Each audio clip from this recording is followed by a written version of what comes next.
I used to work night security at a distribution center just outside of town. It was one of those jobs where nothing ever happens until the one night you wish you'd stayed home. When Christmas Eve landed on a weekday, management asked for a volunteer to cover the overnight shift.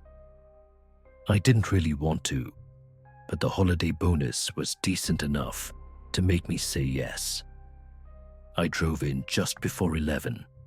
The building looked different at night, huge, silent, and slightly distorted by the security lights. Most of the lot was empty. Only a few employee cars remained from the day shift. The cold had settled in deep, and the air had that metallic stillness where sound doesn't travel right. I remember thinking the place felt abandoned in a way it never did during the day. Inside, the heat was barely running. The company had a policy of lowering it after hours to save money. I could see my breath when I signed myself in. My routine was simple: walk the main floor every hour, check the loading docks, check the back offices, and keep an eye on the monitors in between. I'd done it dozens of times. It never once felt dangerous. Around midnight, the quiet started getting to me. In the daytime, the place hummed with machines, forklifts, voices, rolling carts. At night, none of that was there. You hear things you normally don't.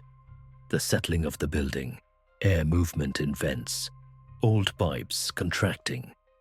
I tried to ignore it, but the silence made everything feel amplified. My first walkthrough was uneventful. I took my time, scanning the aisles, counting pallets just out of habit, making sure every exit door was latched. Nothing felt off yet, just the usual holiday emptiness.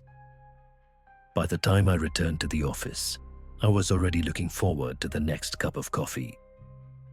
I settled into the chair and glanced at the monitors. They were all clear. Nothing but endless rows of shelves and the loading dock frozen under orange security lights. I leaned back, let my shoulders relax, and tried to shake off that faint edge of discomfort that night shifts always bring. But sometime around 1 in the morning, something changed. Not a sound, not a movement, just a feeling. It started when I noticed the temperature. The office felt colder than before. Not freezing, just wrong. My fingers were stiff around the coffee cup, and I pulled my jacket tighter without thinking. I checked the thermostat. It was still set to the night cycle, but the air coming through the vent felt barely warm, like the system was struggling. I told myself it wasn't a big deal. Old buildings do that. But the longer I sat there, the more uneasy I felt. My heartbeat was doing this weird, slow, heavy slope pattern, the kind that makes you too aware of it. I went for my second walk early, hoping moving around would shake the feeling off. The warehouse aisles felt narrower than usual, like the shelves were crowding in slightly. I kept telling myself I was imagining it. But by the time I reached the far back, where the lights took a second too long to flicker on, that uneasy feeling had turned into full tension across my shoulders. I took my time heading back. Walking slowly helped me stay calm, but the cold wasn't getting better. The air felt heavier with every aisle I passed. When I got back to the office, I checked the vents again, still blowing weakly. Then I saw the monitors. One of the loading dock cameras was dark. I stared at it for a few seconds, waiting for it to come back. It didn't. None of the other cameras were affected. I remembered walking past the loading dock less than half an hour earlier. Everything had been fine. The sudden failure didn't sit right with me. I should have radioed maintenance, but I felt this strange hesitation tightening in my stomach, A camera going dark shouldn't feel threatening, but I suddenly felt like going back to that area was a bad idea. I forced myself to breathe and told myself it was just nerves from working alone. Still, I had to check. The walk back toward the loading dock felt different. The aisle seemed too quiet. With every step, the cold grew sharper, settling deep into my arms and legs. My hands were shaking, and I didn't know if it was from the temperature or from the fear building slowly beneath it. When I turned the corner toward the dock, I stopped. The emergency light above the bay door was on, casting a dim red glow across the concrete floor. The dock itself was darker than it should have been. The overhead light wasn't on. The switch was a few feet inside the wall, so I reached for it, but something in me hesitated again. My throat felt tight, and I could hear my own heartbeat in my ears. I forced myself to push the switch. The light flickered on. Nothing was there. No movement, no open doors, no shadows out of place. The pallets were exactly where they should have been. The air still felt wrong, but nothing looked wrong. I did a slow loop of the dock, checking the bay doors and the sealed truck trailers outside. Everything was locked. Everything was normal. So why did it feel like I was being watched? I didn't see anything on my way back, but the feeling didn't fade. Every aisle felt too long. The office felt too far away.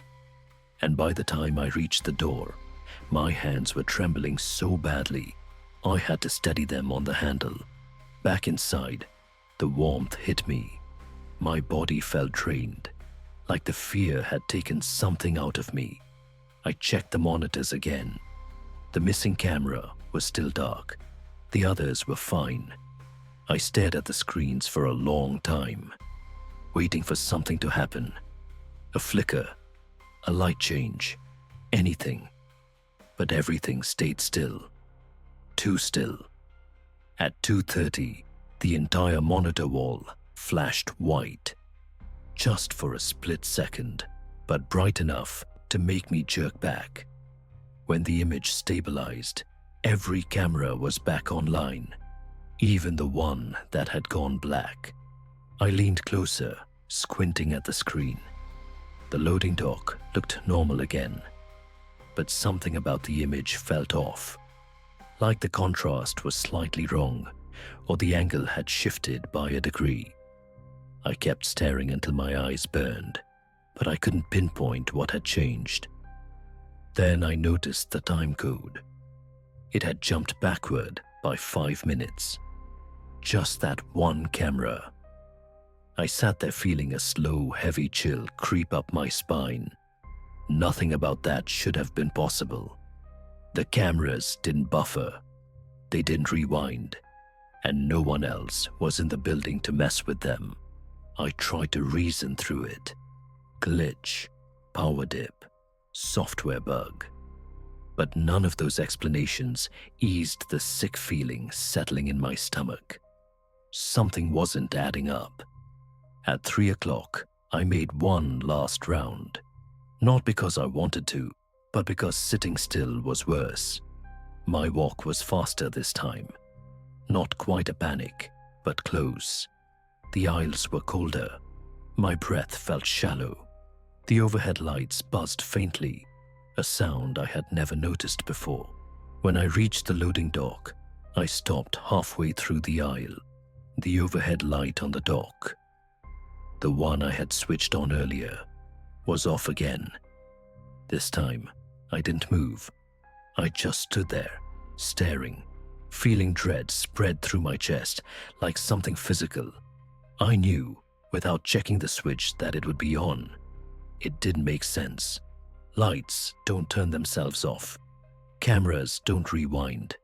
Heat doesn't disappear on one side of a building. I stood there for what felt like a long time before I finally forced myself to walk forward. My legs felt unsteady, like they didn't want to cooperate. When I reached the dock entrance, I put my hand on the wall to steady myself. My hands were shaking hard.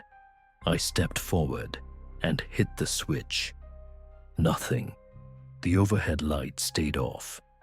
I backed up slowly, breath unsteady, and walked away without turning my back to the dock. I didn't look away until I rounded the corner.